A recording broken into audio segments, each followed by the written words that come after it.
Well, how's everybody doing? Make y'all a real quick update video. Not a lot been going on. I did get the rims and tires mounted on this thing, and yeah, I'm really digging that. So yeah, these are probably not, for street use. They're so daggone thin, it just seems like the roads around here will tear them up. So I need to find a tire about about that size and about that wide, to put on that rim to drive around town with. The wheelie bars are like probably about a foot off the ground now. I don't know if y'all can see that, but they're almost knee high. These tires seem to have raised the back of it like a whole bunch, but it no longer sets taller in the front.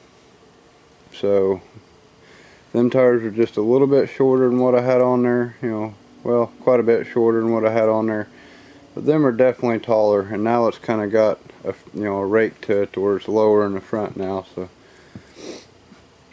I don't know, it looks cool. Also, a buddy of mine kind of got a community air compressor going.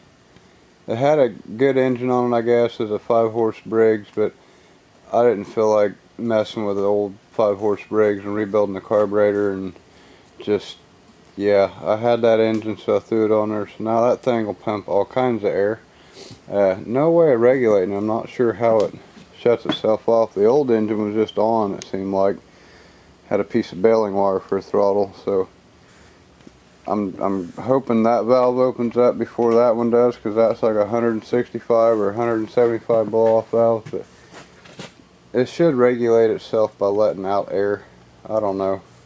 I'm gonna have to look into that. There's supposed to be a piece of linkage that goes to the throttle and like a little air actuated valve that pulls the cable to throttle it down and blows off air or bypasses air. I don't know. I'm gonna have to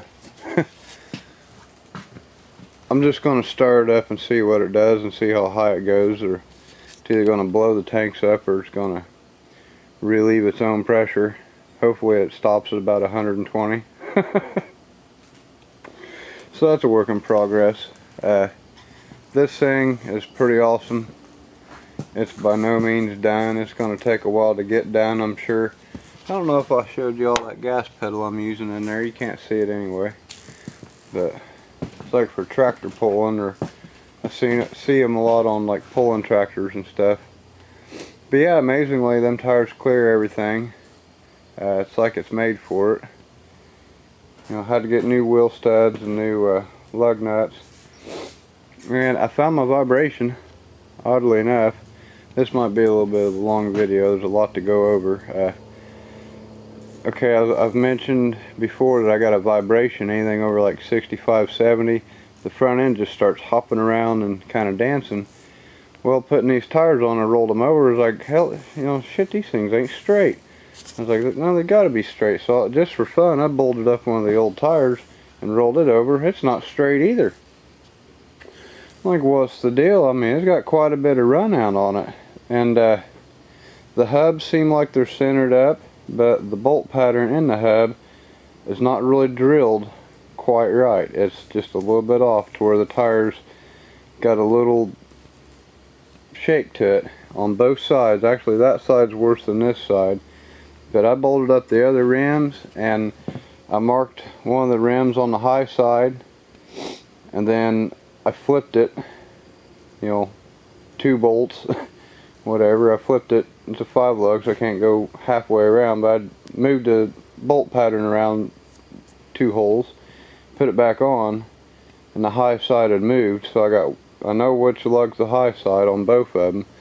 So it's just, they're not straight. They're machined not straight from the factory. It's like the bolt holes in the hub and everything's alright, but when they punch that hole through the center of the hub to put the races in for the bearings and machined on that, it's like they didn't have it centered in their chuck good. I don't know, but it's not right, so I gotta get new hubs for the front of it. And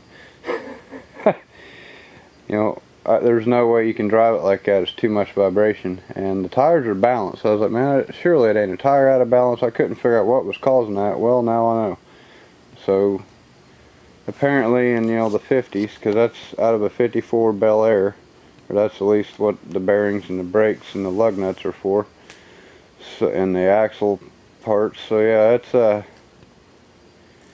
apparently they didn't care about machining stuff, you know, straight back in the day. But anyway, that's just stuff, that's easy to fix. Just get different hubs for it. That explains why the brakes are, when you hit the brakes, it's got a little vibration. Well, it makes sense because the drum's not true. So yeah, that's cool. But yeah, I planned on probably replacing a lot of this stuff anyway. It's fine for driving like on the highway as long as you don't go over 60, but I mean, hell, what's the fun of that? I got big fat tires now, and it didn't really spin the old tires, which actually look kind of tiny compared to what's on it now. Yeah, those tires are about 3 tires tall. But anyway, yeah. So that thing's kind of getting done. Put up some more lights in here just because my power company was nice enough to send me some light bulbs. They do this thing once a year where they'll send you a whole box of light bulbs. Last year I got all CFLs, and this year I got all LEDs, 9 watts a bulb, but they're bright for 9 watts a bulb. I've got 15 of them, didn't cost nothing. Yeah, right, I'm paying for it one way or another with all the charges they charge you. Oh, it's getting cold in here. I turned off all the heat so you guys could hear me. Speaking of heat, that thing keeps my shop about whatever temperature I want it to be. Works really good. It's getting cold in here right now though. And I got this little diesel heater off of Amazon, and you ain't gonna believe it, but this little bitty diesel heater heats the whole damn trailer. Like front to back, every room, heats the whole trailer. Like not a problem. And I still got the 2 electric radiator heaters if I need them, but I got that little diesel heater set up, and that thing does a good job. I cut out a piece of plywood and sanded it down, painted it, and cut out a piece of sheet metal for it, and mounted it all up to where I can put it in the window, and it's actually fits where the glass goes to where it's tight. And then I use this metal tape stuff, this stuff right here, all the way around the plywood to keep it sealed to where it don't, you know, leak. Yeah, that little diesel heater, boy, it heats the whole place. I got a couple little clips I made of it. I'll show you here real quick.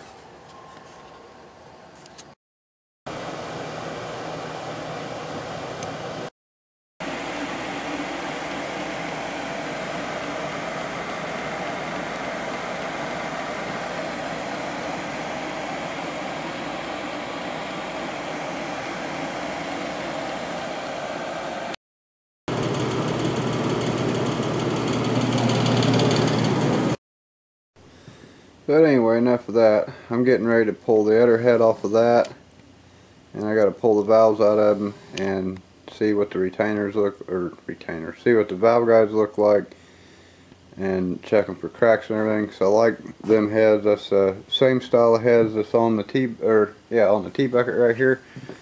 The only difference is these are X casting heads, and those are not. Apparently the only difference in between them is these have induction hardened valve seats or something. Something special. You'd have to ask TLC Bear. He knows more about that than I do. So yeah, I'm either going to pick those heads, and if they're good, work on those, or I'm going to take the set of heads off of that.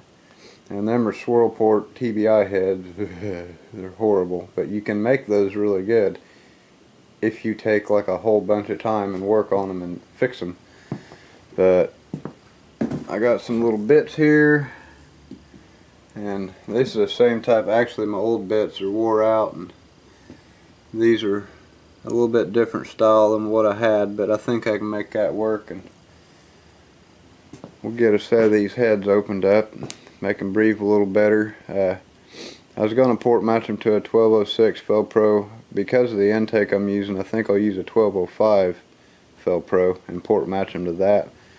I don't know, you Chevy guys know what I'm talking about. But anyway, this video is probably way too long, so I'm going to cut it off. Oh yeah, I had to, if y'all noticing there's not a belt on there, I had to rob a belt off that for my work truck. I never thought I'd be snapping a belt like that, but yeah, it's the second belt I've broke. For no reason, just broke. Got overheated like real bad, but it seems fine. Put a belt on it, so it's all good. Need to remember to load up that air compressor tomorrow. I need to use it for work. So anyway, there's y'all quick update video. Y'all don't have too much fun. I'll catch you in the next one. I'm going to turn the heat back on. It's getting cold out here. I need to get a better fuel tank for this thing, like a more permanent one, but you know, it works for now, so good enough. Catch you all in the next video.